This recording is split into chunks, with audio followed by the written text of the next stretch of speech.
Seguimos en Infobae TV y sin lugar a dudas una de las notas de esta semana mundialista, es que a paralelo de mientras se festejan los goles de Messi y de Di María, los combustibles no dejan de aumentar. Es algo que se esperaban los aumentos en este contexto del año, es la mitad del año, arranca la segunda mitad del año 2014 y es lógico que se realicen algunos ajustes en los precios de los principales servicios de la República Argentina, pero obviamente los combustibles no dejan de aumentar. Ya estamos hablando de casi un 34% de aumento en lo que va del año, y para eso vamos a hablar con Luis Malchiodi, presidente de la Federación de Entidades de Combustible. Luis, primero que nada, muchas gracias por atendernos. No, gracias a ustedes por interesarse. Luis, ¿en qué situación estamos? Porque si yo me pongo a pensar más del aproximado 34% que se aumentó desde enero hasta ahora, no me quiero imaginar cuánto me va a costar llenar el tanque en diciembre. Bueno, mire, nosotros habíamos hecho ya un vaticinio que para diciembre va a costar cerca de los 20 pesos el litro de nafta azúcar. Y eso, a ver, tratando de entender, ¿eso sucede por un contexto internacional? ¿Sucede por malas decisiones de política interna del gobierno nacional? ¿Por qué sucede esto? No, mire, las malas decisiones de la política nacional son manifiestas. En realidad tuvimos la peor gestión energética por parte del ministro De Vido conocida en toda la historia. No se olvide que hace 10 años el país no solamente estaba autoabastecido de gas, tenía una reserva comprobada de 40 años, 50 para adelante, y además se permitía el lujo de exportar algún 2.500 millones de dólares de combustibles al exterior. De ahí se fabricaron los gasoductos a Chile, a San Pablo, con cierta pretensión de exportar también gas. Y hoy estamos en una dependencia total y absoluta en muchos miles de millones de dólares.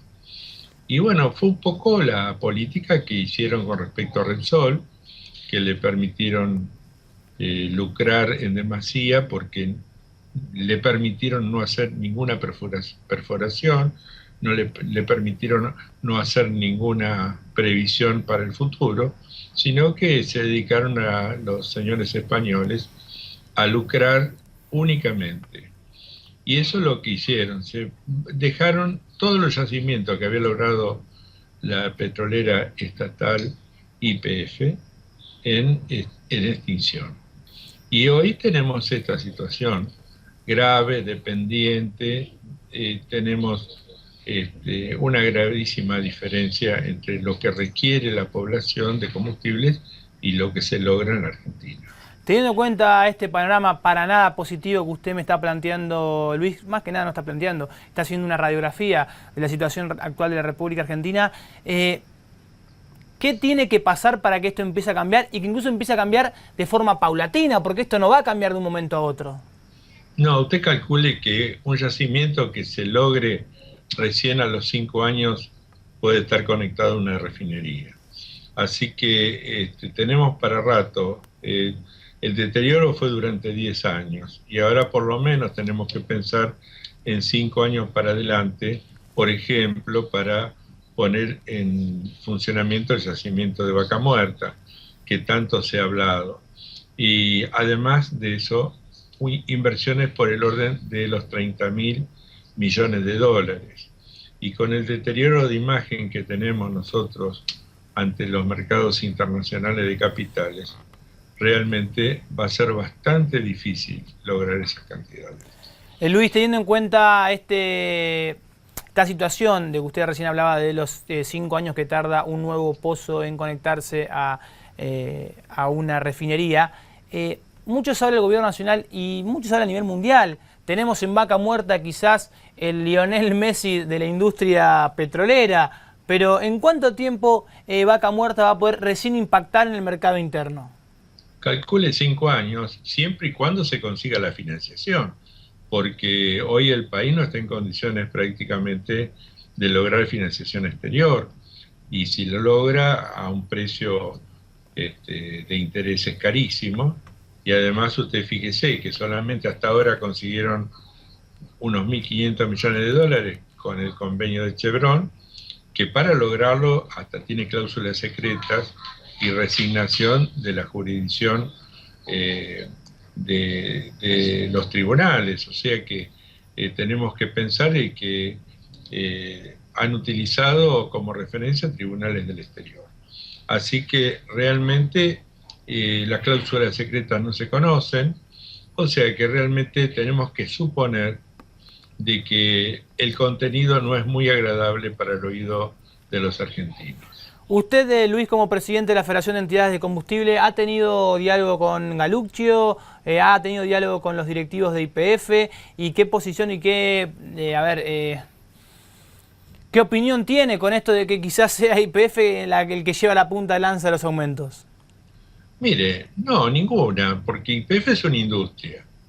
Y realmente lo que tenemos que considerar que si los ciudadanos no queremos que ahí haya un agujero negro, un barril sin fondo, como han hecho con otras empresas, por ejemplo Aerolíneas Argentinas, que nos costó más que 2 aerolíneas o que 3, YPF, si sigue una política de la realidad económica, nos parece bien, aunque en realidad los expendedores no estamos muy conformes con el trato que recibimos de YPF.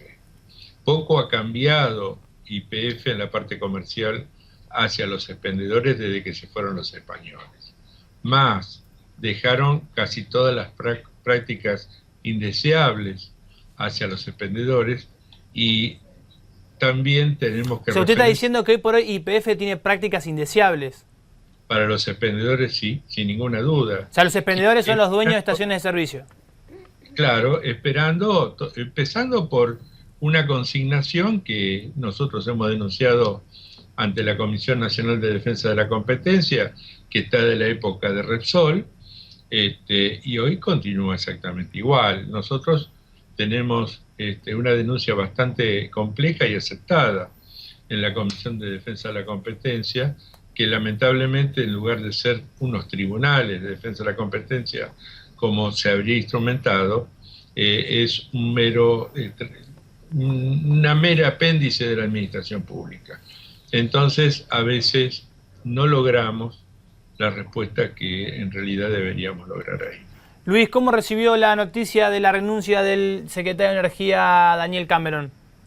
Bueno, esperada. Últimamente con el secretario de Energía habíamos logrado alguna colaboración en lo que respecta a los fines de semana largos para el abastecimiento.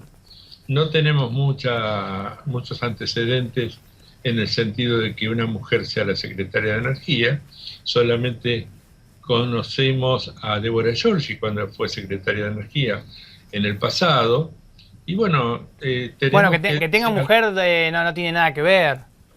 Bueno, está bien, no tiene nada que ver, pero a veces tiene que ver, porque no sabemos qué criterio va a traer a la Secretaría de Energía. Bueno, pero Maquiel, disculpe que lo remarque esto. No se sabe qué criterio va a tener, así sea hombre también, no tiene nada que ver. No quiero que usted piense de que yo la discrimino, al contrario, no, de ninguna manera. Siempre es una imagen mucho más agradable que, por ejemplo, Cameron, que no era muy agraciado en su forma. ¿Usted piensa que con Cameron tardamos 12 años en saber cuáles eran sus criterios y creo que se fue y tampoco lo sabemos? No, porque era bastante reservado en esas manifestaciones, así que realmente es un funcionario público que pasó por la función sin que conociéramos prácticamente nada de su pensamiento. Luis Macchioli, presidente de la Federación de Entidades de Combustible de la Provincia de Buenos Aires, gracias por estar en Infobae TV. Gracias a ustedes, buenas tardes.